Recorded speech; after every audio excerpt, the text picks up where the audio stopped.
Okay, so chess teaches accountability, especially to children, more than any other activity. Yes, because um, you know, we have a situation in Africa whereby um, you know, people when they like in the public office, no matter how much they mess up, they never think of resigning when clearly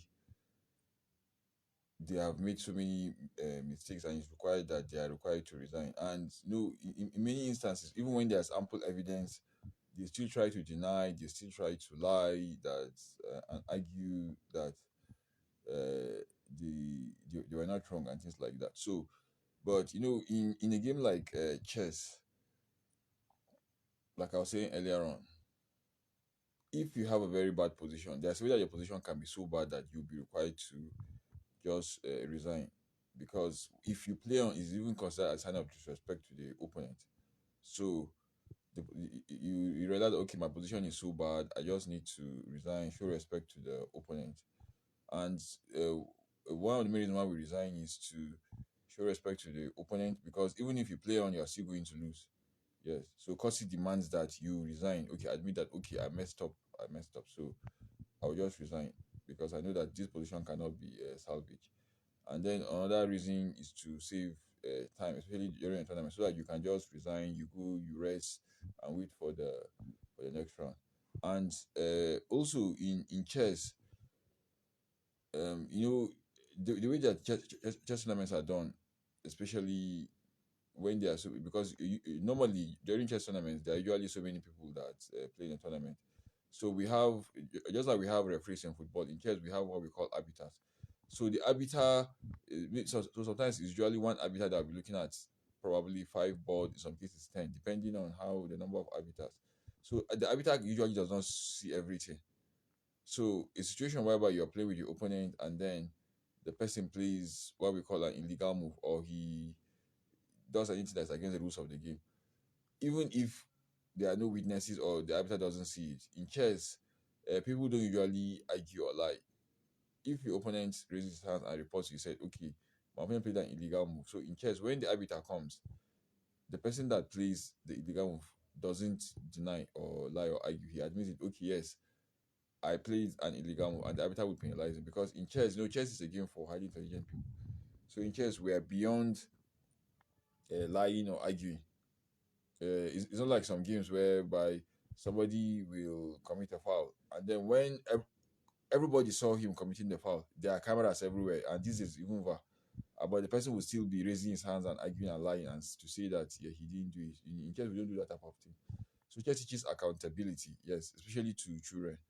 Yes, um, you realize that, okay, when I'm given a task, I need to put in my best because I'm gonna get a second opportunity to do it. So, and if for any reason I messed up, yes, I have to admit that I messed up. And if I have to step aside for somebody to uh, come and do that task, I will have to do it. Yes. So, when children start playing chess from a very early age, that's becomes imbibed in them, so that subsequently, when they grow up, when they are given a public office or any kind of task or responsibility, they know that, okay, they might not have a second chance and they have to give in their best. And if for any reason they have messed up, they will they are going to have the courtesy to step aside to admit it and say, okay, yes, I've been given this responsibility, I messed up, so I just have to stay aside and allow another person to just do it. Yeah. So this is one of my most among the best of playing chess. I would say that I think this one should be my favorite. Yes. And okay, like recently, former world chess champion Gary Kasparov, he was speaking in an interview. So he was asked that, are you someone that used to have any problem with admitting that you're wrong when you're wrong? So he now smiled and said that he was world number one from 1985 to 2000, and that if he were not someone that was accountable, he wouldn't have been able to achieve that. Yes, because whenever he was with his trainers and then they were analyzing the position, if you reach a stage whereby he messed up, he had to admit it. Okay, yes, I messed up. I messed up. I made a mistake. I made, and because if he were not that accountable, he wouldn't have been. He he wouldn't have managed to hold on and to become world number one for that long, for about 15 years, like he did at that time. Yes, so that's it. And another benefit of playing chess is that it teaches resilience. Yes, so in this part of the world, especially in Africa, and people are so optimistic, people are too superstitious. So because of that, now parents never really sit down to teach their children how to manage failure. Yes, every parent will say, okay, you must always come first in class, you must always be on top. Yes, so it's good to make our children to have the mindset of a winner or a champion, to always wanting to be on top. But the reality is that in life there must be ups and downs. There will be times when no matter how hard you try, no matter what you do, failure will come, misfortune will come. So we need to teach children that, okay, now when failure comes or when misfortune comes, how do you handle the situation? What exactly do we need to do? Yes, and especially now that even in Nigeria now, entrepreneurship is in vogue now, because even those that are civil servants also have to engage in one form of entrepreneurship or the other, because most of the time you find that the salary is usually not enough, and majority cannot even get jobs these days. That's why these days even fresh graduates, even in NYC orientation camps, they are being taught one particular form of trade or the other. And as we know, we have Empower these days, whereby youths are being taught all kinds of trades, how to be electricians, or how to be plumbers, and different kinds of trades, and so on and so forth, or to be fashion designers. Yes. So so uh, in chess, usually before you learn the game, you have to lose many games, because chess is a very difficult game. Yeah, so you have to lose and lose and lose. So no matter how brilliant you are, you have to pass through a growth curve. You lose many games, and you lose to the extent that you might even want to you might even want to run away, because you keep losing, losing, losing, losing, losing, and losing. So that's the situation, because like many of my players, you find that they are very brilliant students, but when they come to chess, they'll start wondering, have I suddenly become a dull person? Why is it that I'm very brilliant, but then I keep losing in chess? So it's quite normal. It's no matter how brilliant you are, you definitely pass through that growth curve in chess. Yeah. So now, what chess does is that it will teach you, okay, if I lose, what what do I do? So whether you win a game or you lose, it's always important to go back and analyze the game to find out, okay, what did I do wrongly?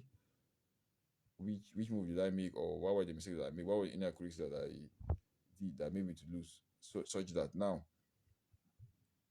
next time I will avoid doing that. And so when children have that kind of mindset, is very good, because it will help in other aspects of life, especially like entrepreneurship. Because as we know, most startups usually fail.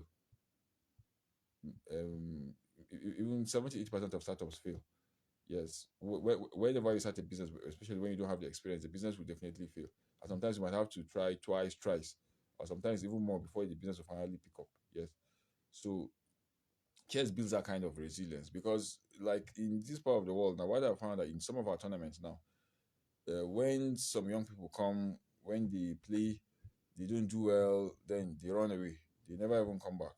Yes, and as we know these days, social media puts too much pressure. So all the results will be there on social media. Everybody will see it, and maybe some of them, because they are friends or their family and other people, in some cases their girlfriends will see the result, and then they will say that they didn't do well. So because of that, now if they come to tournament once, if they don't do well, they never have the confidence again to ever come back again. Yes, because they don't want people to see that. So, but even the best player in the world, the world number one, he doesn't do well in every tournament. There are tournaments that sometimes he goes, he underperforms. That's what I always tell them. Even Magnus Carlsen, the world number one, doesn't do well in every tournament. So, and that's a reality. That's a part of life. Yes. So when children start playing chess, they build that kind of resilience. It's makes them to take up challenges, and they're not afraid to try new things or to experiment. And even if they fail, you know that there's nothing to be ashamed of, because it's just part of a learning process. Yes. So at least, so tonight, at least, I've taken at least two benefits of playing chess. I spoke about